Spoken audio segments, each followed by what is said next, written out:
But this is kind of what I've been wanting to talk about of like, okay, so obviously this is going to be changing. Yeah. Into what?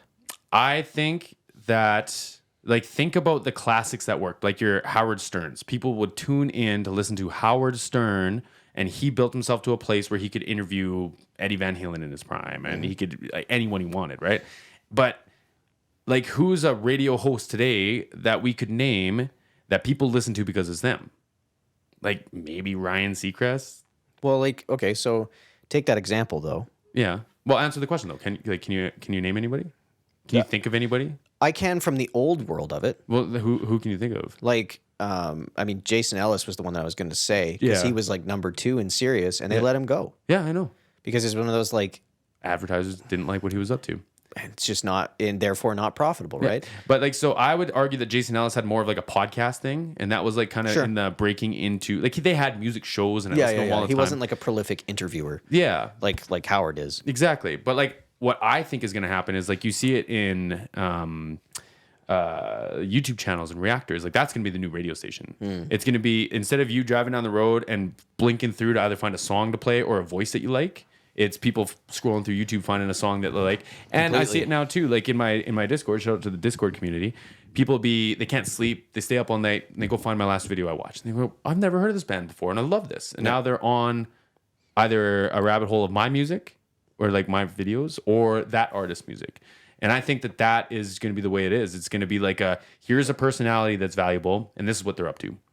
And I would like to see that with music, because I would like to see that as the new radio again. Well, I think you are seeing it in many ways because like the mad amount of volume that's out there right now. Yeah. I think the only thing is like it's that same 5-record deal idea, right? Yeah. Like you're not going to see it now. You're going to see it way down the road with the people that had stuck it out. Yeah. And you know, I'd like.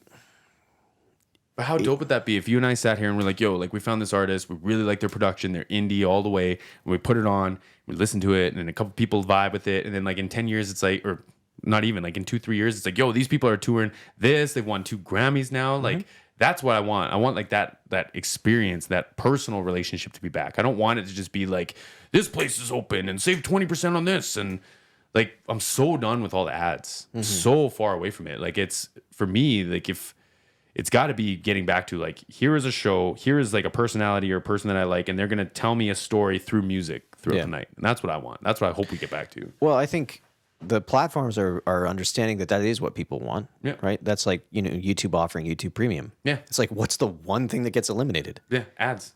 But it's the things that you don't want. Yeah. You know what I mean? That's the irony of it, right? The craziest thing about this whole world is it's all built on how quickly can we get away from the things that are paying us money. Well, really? But if you think about it, so that being the idea, right? So it's like, okay, so you can pay more to have no ads, which means advertisements are the thing that nobody wants. Yep. So we live in a world that most economies are fueled by the idea that we need to engage with these things that we don't want because they view it as, oh, we're going to get money from it after the fact. Yeah. Right. And I either it becomes advertisers get so good with the algorithms and things like that, you actually only get shown things that you legitimately want. And it engages with you in like a deep psychological way that like fits your exact needs at the time, which we're getting closer and closer to. Absolutely. But also then gets presented in a way that you don't find it offensive. Yeah. And what I mean by offensive is not necessarily actually offensive, but just so that your tonality of viewing an advertisement is not viewed as a negative concept. Yeah. Then maybe, okay, advertisements could be viewed as fine. Yeah. Right? But for right now, it's like, hey, we all know we don't like this. I think that there's like a new kind of advertisement coming too. Like I should probably do a video on like, if you like this room, this is what it is. Mm-hmm. And if you buy all the stuff, then I'll make $2-3 off of it. Well, they do that for like, you know, you can do that with Instagram posts, I think. Yeah, you can take products in and stuff where like it's like, oh, okay, within this photo, there's this is where you can buy That's what them. Instagram was first started for, it was a shopping thing, and they were going to hire influencers to where like, hey, I'm a model, here is my pick of the day, you can find this shirt here, these pants there, and these shoes here, this is everything I'm wearing. Okay. That's what Instagram was first started for. And I wish it was like that still. Yeah, fair. Because like how often, you know, like I'll pull up Miles Kennedy and he's wearing a dope shirt. I just want to tap on it and just know what is that shirt? Well, I'm sure there'll be an AI version of that. Yeah. You know what I mean? Some sort of app that connects all those You things. can just save the photo and upload it on Google and it's a reverse image search and it just pulls it up for you. Or just like, It's insane. or we think it, and all of a sudden another window pops up with the store. Yeah, seriously. Like, do you want to purchase it? This is your size. The Apple Vision. Seriously though. Can you imagine? This one will fit. This one won't. Can you imagine if the Apple Vision gave you an Amazon store like an IKEA? Oh, I'm sure it does. So you're just like walking in sure like it the will. outside and you're just like, oh, I do need 500 rolls of shitty toilet paper. Well, I hope better toilet paper. Yeah, I hope 2 or so. 3 ply at least. Anything else in music you want to talk about? We're going to come back to the best single at the end. Okay. I mean, like, I don't know, the one that was on we could talk about Bendeth. Yeah. How are we doing for time? It's almost noon. It's almost in? Yeah.